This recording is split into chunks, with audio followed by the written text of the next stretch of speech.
Hello students. आज हम लोग बल्क मॉडुलस के बारे में पढ़ेंगे। बल्क मॉडुलस क्या होता है? बल्क मॉडुलस में हमको एक ऐसा ऑब्जेक्ट लेना है।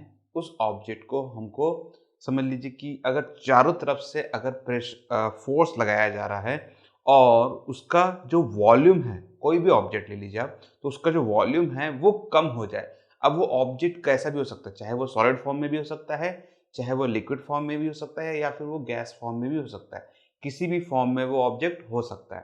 पॉइंट क्या है? पॉइंट ये है इसमें कि जब फोर्स लगाते हैं तो फोर्स उसको चारों तरफ से लगाना है, ना कि एक साइड से। जैसा कि हम लोग ने आपका यंग मॉडुलस में पढ़ा था कि यंग मॉडुलस में क्या करते थे, एक रॉड लेते थे और नीचे से फोर्स लगा देते या कंप्रेस कर देते थे, तो फोर्स एक ही साइड से लगा देते।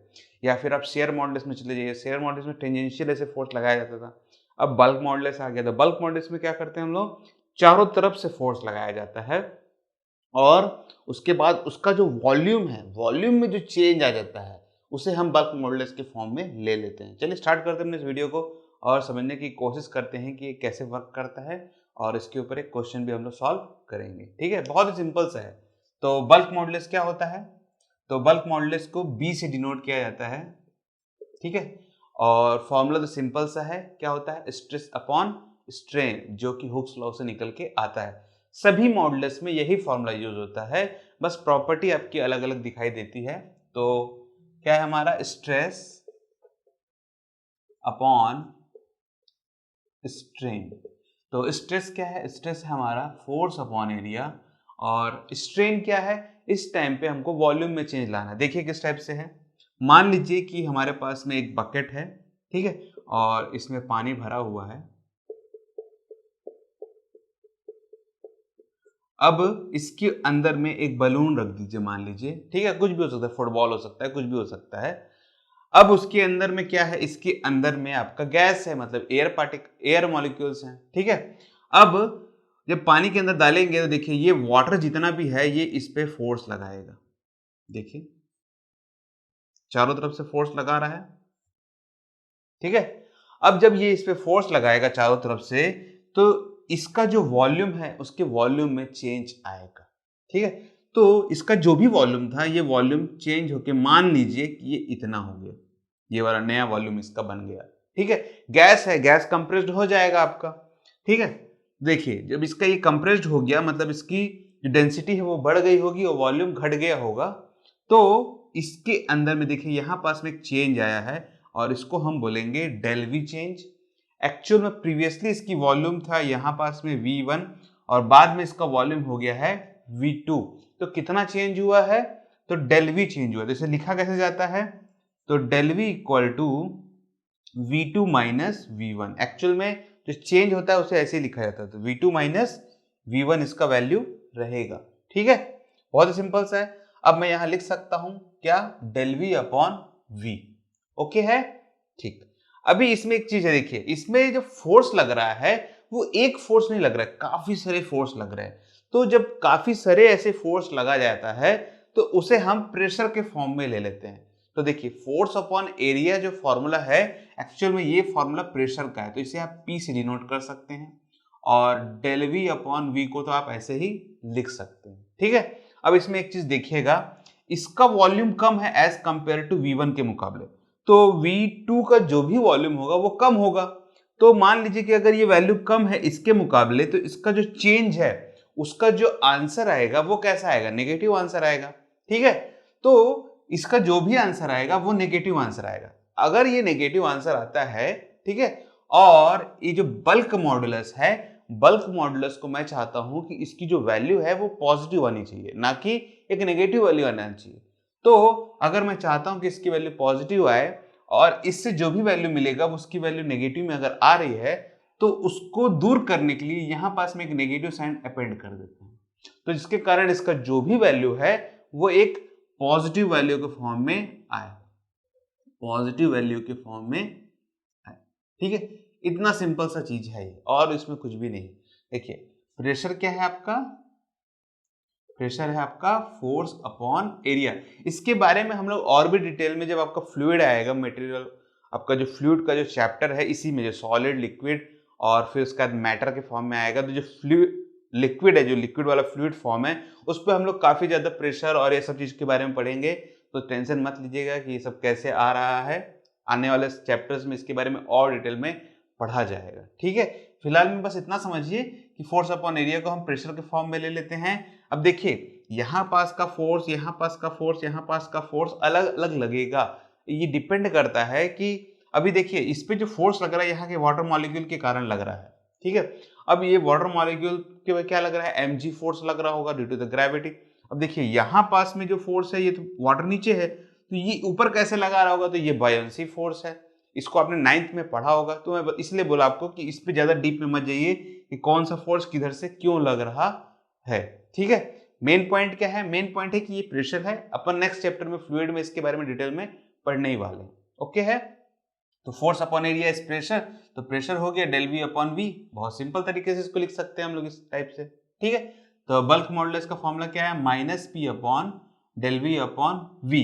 अब जैसा कि यंग मॉडुलस और शेयर मॉडुलस का जो आपका यूनिट था, वैसे ही इसका यूनिट भी क्या आएगा, न्यूटन पर मीटर स्क्वायर, जिसको हम पास्कल के फॉर्म में बोलते हैं, बहुत सिंपल तरीके से, ठीक है, ओके। तो एक चीज इसमें आप ये भी देखिएगा कि ये देखिए डेल वी अपॉन वी, इसका वॉल्यूम, इसका कोई यूनिट नहीं होता, तो प्रेशर का यूनिट भी क्या निकल के आता है, प्रेशर का यूनिट भी पास्कल ही निकल के आता है, ठीक है। तो आने वाले समय में आपको पास्कल काफी सारी चीजों का यूनिट मिल जाएगा, जैसे मॉडुलस का यंग मॉडुलस हो गया, बल्क मॉडुलस हो गया, शेयर मॉडुलस हो गया, इन सभी का यूनिट आपको मिला है। वैसे ही प्रेशर जो है, प्रेशर का भी आपको बाद में यूनिट क्या मिलने वाला है, पास्कल ही मिलके आएगा, ठीक है। बस इतना सही तो फॉर्मूला है, और ज्यादा इसमें कुछ है नहीं। तो अब हमको क्या करना है, इसके ऊपर एक क्वेश्चन सॉल्व करते हैं और इसको और डिटेल में समझने की कोशिश करेंगे, क्योंकि क्वेश्चन सॉल्व करेंगे तब तो समझ में आएगा कि इसके एप्लीकेशंस किस टाइप से बनते हैं, ठीक है। जितना ज्यादा न्यूमेरिकल सॉल्व करेंगे उतना ज्यादा हमको समझ में आएगा। ये बात तो आपको समझ में आ गई होगी। इसमें एक छोटा सा टॉपिक और बच गया है, कंप्रेसिबिलिटी।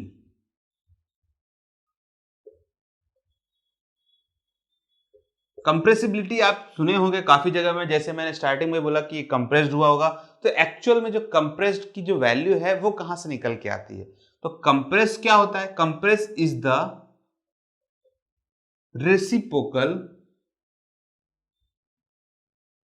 ऑफ क्या है, बल्क मॉडुलस। तो बल्क मॉडुलस का रेसिप्रोकल होता है कंप्रेसिबिलिटी, ठीक है। इसको हम लोग के से डिनोट करते हैं और इसको 1/-1 अपॉन बी के फॉर्म में लिखते हैं, बहुत ही सिंपल तरीके से, ठीक है। तो इसको देखिए, इसका वैल्यू क्या निकल के आएगा, 1 अपॉन बी, मतलब कि 1 upon P upon del V upon V, ठीक है। तो इसमें एक चीज थोड़ा सा देखिएगा आप ध्यान से, अगर मैं इसको इस फॉर्म में ही देखता हूं तो नॉर्मली लोग क्या करते हैं कि 1 अपॉन पी लिखते हैं और इसको उल्टा कर देते हैं और ये डेल वी और ये वी ऊपर चला जाता है। अगर नॉर्मली मैथमेटिकल रूल से चला जाए तो ये ऐसे वर्क करेगा, पर ये आपका गलत हो जाता है यहाँ पास में। तो आप क्या करिएगा, इसमें इस पे आप करिएगा -1 अपॉन पी, जो है वो पी अकेला नहीं होता कभी भी। अगर आप रैशनल नंबर समझते होंगे तो समझ लीजिए कि अगर मैं खाली अगर पी लिख देता हूँ या कोई वैल्यू 1 लिख देता हूँ तो इसके नीचे हमेशा एक 1 होता है, ठीक है। तो पी कैसा होगा, पी अपॉन 1 होगा और उसके नीचे होगा डेल वी अपॉन वी, ठीक है। तो कैसे लिखेंगे इसको, 1 अपॉन पी अपॉन 1 और ये आएगा v अपॉन डेल वी। देखिए इसको उल्टा करेंगे, अब देखिए ये 1 अपॉन के ऊपर नीचे वाले फॉर्म में है, अब ये पूरा उल्टा होगा तो क्या होगा, ये होगा डेल वी और ये 1 अपॉन पी और ये हो जाएगा v। एक्चुअल में आंसर आपका ये है, ना कि ये वाला, ये आपका गलत है। देखिए v अपॉन डेल वी हो गया, ये गलत है आपका, ठीक है। तो आपको इसको ऐसा नहीं करना है, ये आपका गलत है, आपको इस टाइप से करना है। तो आपका आंसर सही आएगा, 1 अपॉन पी माइनस में करिएगा डेल वी अपॉन वी। अब ये कंप्रेसिबिलिटी से काफी ज्यादा मैच करेगा हमारा। देखिए कैसे है, अगर ये डेल वी की वैल्यू मेरी छोटी हो जाए, मान लीजिए काफी ज्यादा छोटा हो जाता है क्योंकि k is directly proportional to del V के बराबर है, ठीक है। अब अगर डेल वी की वैल्यू छोटी हो जाती है, मतलब कि v2 की वैल्यू, देखिए इसकी वैल्यू अगर जितनी छोटी होती जाएगी, जितनी ज्यादा छोटी होती जाएगी उतना ज्यादा मेरी जो वैल्यू है वो नेगेटिव में आएगा, मतलब वॉल्यूम में ज्यादा चेंज आएगा। अब इसका डेल वी की वैल्यू ज्यादा, जितना ज्यादा चेंज होगा उतना ज्यादा ये ऑब्जेक्ट कंप्रेस्ड होगा, बहुत ही सिंपल सी बात है एकदम, ठीक है।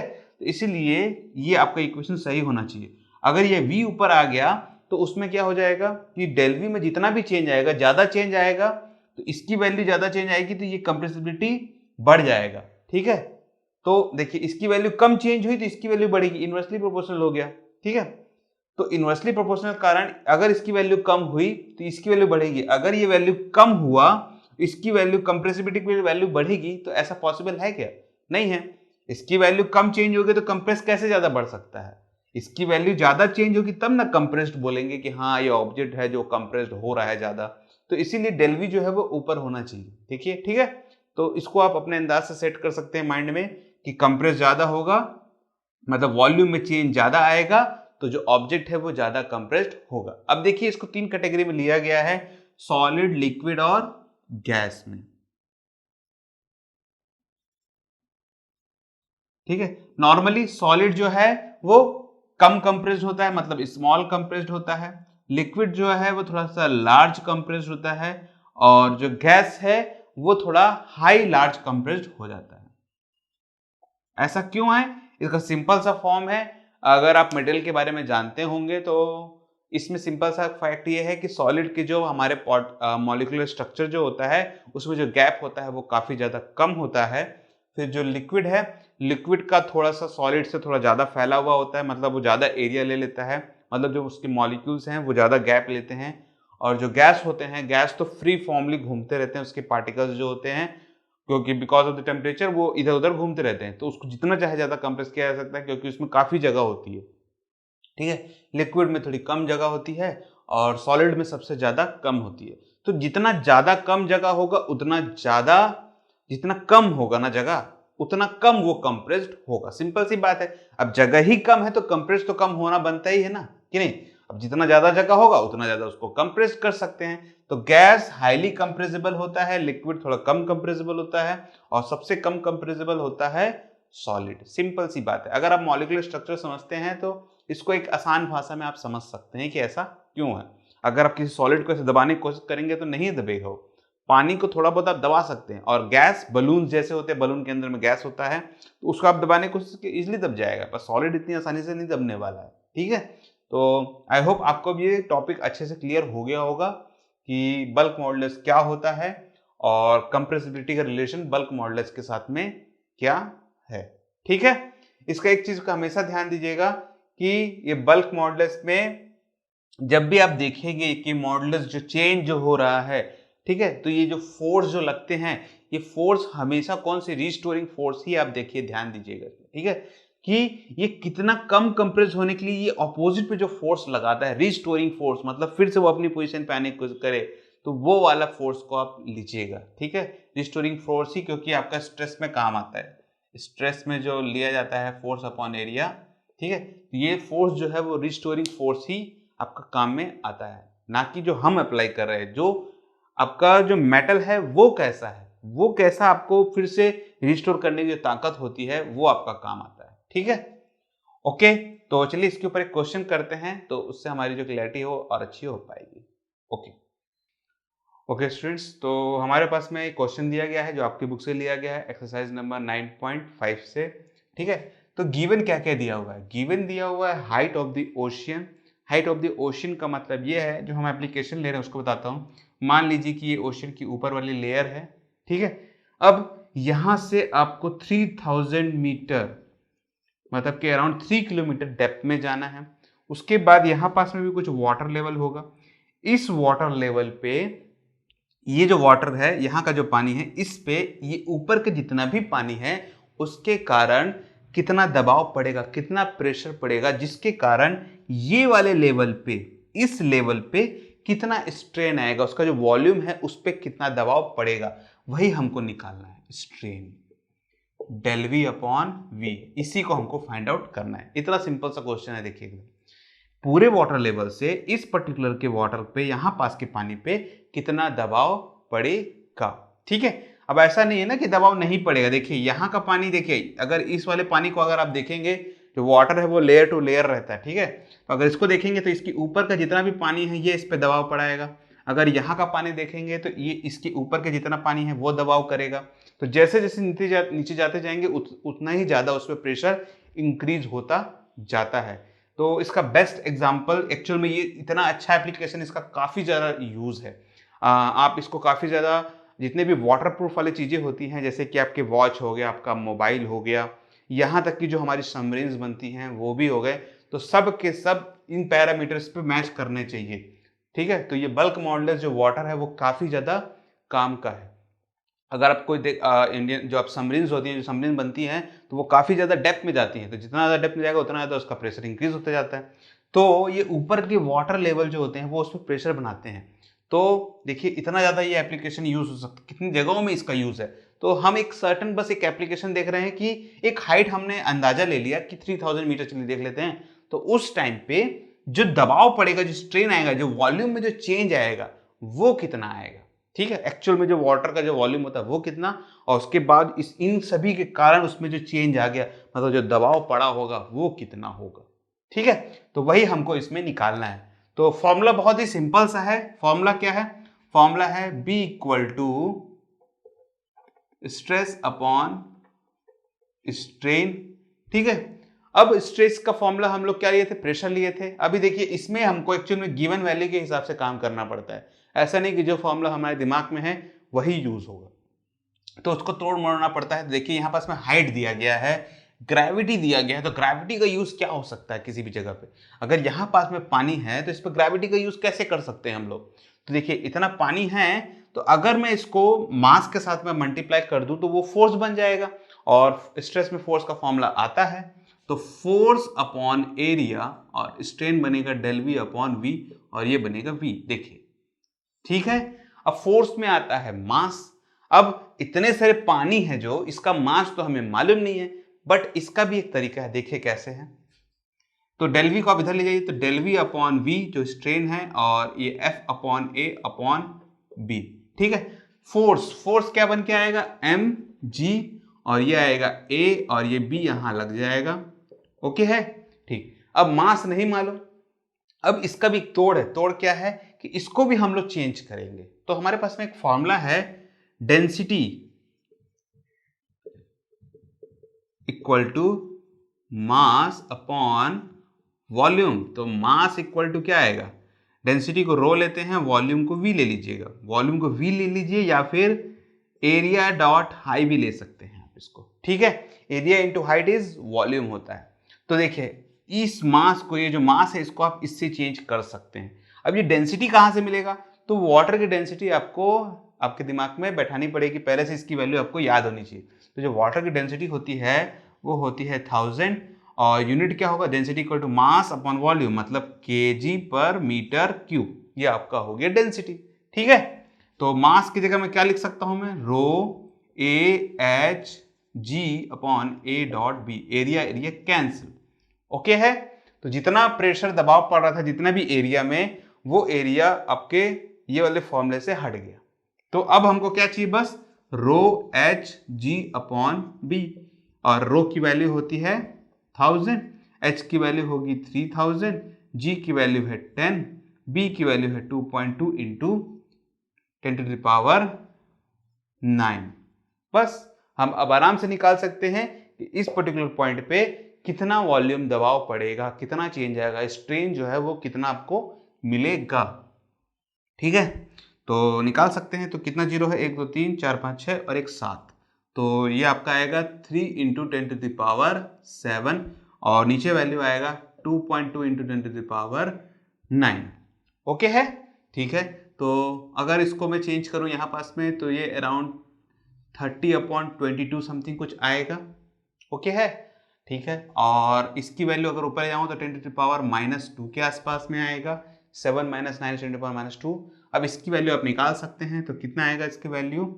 तो यहाँ पर निकाल लीजिए, 30 है और 22 1 जा 22 8 80, तो ये अराउंड मेरे को लग रहा है 6 7 जो 14 6 12, तो 3 से जाएगा, 3 2 6, तो ये आपका 3 से जाएगा, तो 3 2 6 6, और 10 में से गया 4, ये बचेगा 1, फिर इसके बाद 140 आ गया, 7 14, मतलब 6 के आसपास से जाना चाहिए ये वैल्यू।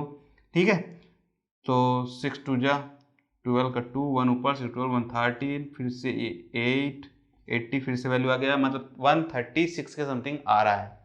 तो 136 इंटू 10⁻⁻2 मतलब कि 1.32 की वैल्यू आपकी समथिंग कुछ, सॉरी ये पॉइंट लग गया ना, ये पॉइंट लग चुका है।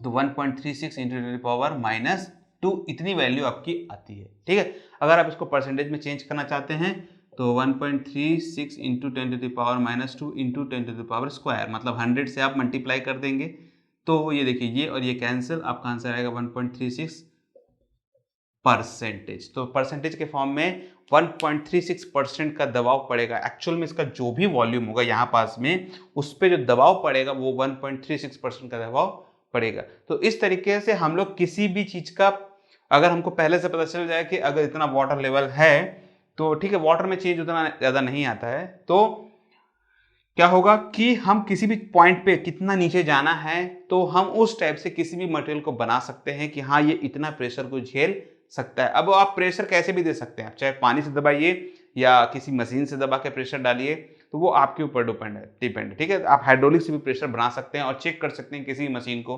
तो जितने भी आपके वाटर प्रूफ वाले कॉम्पोनेंट होते हैं उसे ऐसे ही चेक किया जाता है किसी मशीन के द्वारा कि उसमें कंप्रेस करके देखते हैं कि किस पर्टिकुलर प्रेशर तक आपका जो ऑब्जेक्ट है, जो आप जो बना रहे हैं डिवाइस, वो झेल पाएगा। और उस टाइप से आपका फिर प्रचार होता है कि इतना वाटर लेवल तक हमारा वॉच चल जाएगा, या फिर हमारा कोई भी जो चीज़ें हैं, कोई भी डिवाइसेस जो हैं, इलेक्ट्रॉनिक डिवाइसेस या कोई भी डिवाइसेस, वो उतने लेवल तक झेल पाएगा। तो इस तरीके से इसका यूज़ किया जाता है। ठीक है, और भी क्वेश्चंस आप सॉल्व करिए, कोई दिक्कत आएगा तो कमेंट सेक्शन में जरूर पूछिएगा। ठीक है, जनरली क्या होता है, देखिए यहाँ पास में सिर्फ और सिर्फ हाइट दिया गया था, ग्रेविटी दिया गया था, तो जो पर्सन अगर प्रैक्टिस नहीं किया होगा तो उसके दिमाग में ये आएगा ही नहीं कि स्ट्रेस अपॉन स्ट्रेन को कैसे चेंज करके इस फॉर्मूले पे लेके आया जाए, तभी तो ये वैल्यूज यूज कर पाएगा।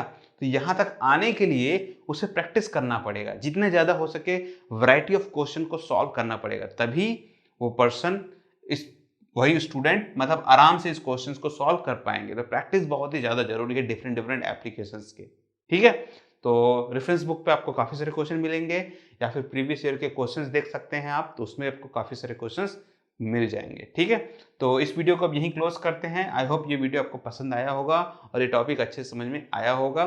कोई डाउट आएगा तो कमेंट सेक्शन आप ही के लिए है। और ठीक है, अगर ये वीडियो आपको पसंद है तो लाइक और शेयर जरूर कर दीजिएगा, और अभी तक हमारे चैनल से नहीं जुड़े हैं आप तो सब्सक्राइब करना बिल्कुल भी ना भूलें। हमारा नेक्स्ट टॉपिक पॉइजन रेशियो के ऊपर में रहेगा। Thank you for joining this video. आपका दिन शुभ रहे।